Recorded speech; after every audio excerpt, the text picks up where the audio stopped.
Loving Vincent is directed by Dorota, Kobiela, and Hugh Welchman. And it stars Douglas Booth, Saoirse Ronan, Aidan Turner, Chris O'Dowd, Eleanor Tomlinson, and Robert Gulichik. Now, this is the first movie of its kind. It's the first feature-length movie to be animated through oil paintings. It's incredible and very groundbreaking. So the story follows a young man named Armand who is charged with delivering a letter to the late Van Gogh's family.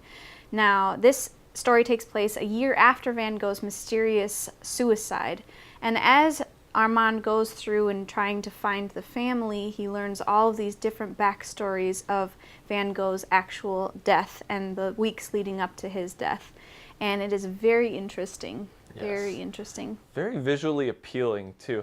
At first it feels a little off, but after a while, you start really getting into the oil painting style of it. It's actually a beautiful film in my opinion. Mm-hmm. And you get a lot of that Van Gogh painting feel from it, and the artists that painted this, hats off to them. They did a fantastic job. It was a team of 100 plus painters, artists, painting every single frame of this film. It's incredible. The likeness of the actors. Granted, they were looking at the screen that they pre-filmed everything on, but they were able to capture every actor's performance brilliantly. Yes. And not only were they able to capture Van Gogh's signature style of painting, but also in the flashbacks they go to a totally different type of style that's black and white sort of painting, and it is so cool. The transitions between the two are flawless, and it just visually is very satisfying when it goes through. Even the movement, like in video terms it's panning, but it's actually separate paintings showing movement, either backing up from the scene or going into the scene or panning across. It is really cool. From the first moments, with even the credits at the beginning, the credits are completely painted. And it's incredible. Like, again, hats off to those artists because it is really cool. It really hooks you because you're trying to figure out. It's such a brain-teasing way of showing something that you're immediately hooked. Like, what is that? What is happening? Is this real? Like, you're just totally captured into this painted world of a movie, and it is really, really cool. Now, one thing I do have to say is I kind of got caught up in the art a lot that I forgot to listen to the actual story because I was just so visually captivated. Like, it was just like staring at it, trying to figure it all out in my head that I forgot to listen to the dialogue. But still, I mean, you get the general idea because, especially since it goes piece by piece, so you get kind of an overlap of the story each time. And it keeps it interesting. It's not just about Van Gogh. It's also about Armand and his journey through trying to figure out Van Gogh himself. I love the mystery of the movie because, as Karen said, the story follows Armand trying to deliver this message, and he basically interviews and asks these people questions, and he's figuring out little pieces of a puzzle that he's trying to put together, and it's brilliantly told. And it's like you said while we were watching, it's kind of like Memento. You get bits and pieces and you got to figure out where they fit in. It's really fun and kind of confusing because, yes, like you said, 10 minutes, 15 minutes in, I realized that I was paying more attention to how it looked on the TV rather than paying attention to the story and what really matters. But, I mean, the art obviously matters, but it was just a feast for the eyes. Yeah. And the acting was really good in this movie. Even so, with the visual, it makes me want to watch it again so I can get the story again. Plus, I can get a better view of the paintings. I want to watch it again. Yeah. And probably again and again and again until I can piece it all together myself. But the acting in this movie was very good.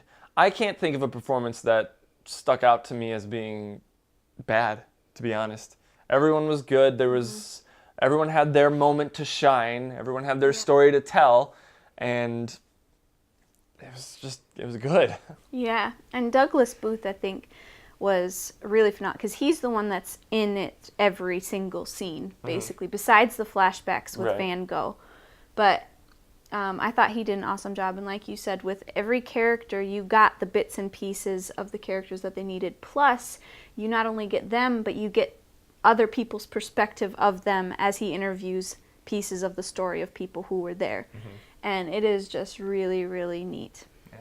Even the music was pretty good. It's not very memorable, but it was good in the fact that it wasn't overpowering. At some points, it does get a little powerful when it needs to, but it's there. It serves its purpose, and it's no John Williams score or anything, but it's still really good. Yeah. And I also like there are some very iconic where you could just take a piece of this movie and it could be a painting on a wall. Like I love, there's a flashback of Van Gogh who's smoking in a bar with these guys, and he has, I believe it's in the trailer, and they used it because it's such an awesome shot. Beautiful. Black and white, the smoke is wafting off, and he's got this just look on his face that's just so, you're just like, what is he thinking right now? You just want to know this guy. He's so mysterious, and you don't really get to know him, but you do. And you're just you want to know more, just like Armand does, because it's just like, who is this guy? He's like a genius, and yet people hated him, and he cut off his own ear and gave it to a prostitute. And the other thing is that since this is a true story, it makes you that much more interested in it, because honestly, Van Gogh, it even says in the beginning, he was only 28 when he was 28 when he started painting, and he died at 37. So if you think about that time period, that's not a whole lot of time. So clearly he's a genius, because he has so many iconic pieces of artwork. And at the end, it said he only sold one in his lifetime. So he was not a successful painter at all. And I'm sure that his world at that time was just, everybody thought down on him because he's an artist instead of, you know, a prestigious whatever businessman or however it is. Yeah. And it just makes it that much more interesting, you know. Something else about that shot that you mentioned, I love how they have a rack focus in that shot, because you see these guys doing like they're cheersing or something, and then it rack focuses back to Van Gogh's face as he's like studying, like you said. He's looking at these men across the bar. I think he's drawing them. It was really cool how they did it. And you even mentioned it before, the transitions from scene to scene. Not every scene, but a lot of scenes, they have this like wispiness to them where they take one scene and it basically transforms through like paint swirling on the canvas into the next scene. It's incredible how they do it. And obviously they planned that out. They had to animate every single frame of that with paint. It's incredible. It's incredible to me, yeah. The other thing I really, really liked about this movie is that not only were the painters able to capture the actors, because you could tell it was Douglas Booth, you could tell it was Aidan Turner, you could tell it was Saoirse Ronan. They looked like them, but then at the end, they did another animation with real paintings that Van Gogh did and showed them side by side. And you're just like, okay, not only did the painters capture them, but the casting people also captured the people who Van Gogh painted, including Van Gogh himself. And it's just, I was so floored. And that doesn't happen very often in movies. Like, I was just staring at this. It was basically like a book page type of thing, which can be a little bit cliche, but it's also really cool because it's historical. I mean, I'll let that go because it was so really cool. And I really enjoyed watching everything about it. And I liked how they were able to take the paintings and piece that into the story itself. Yes. They clearly planned this out to the minutest detail, and it was just incredible. Yeah.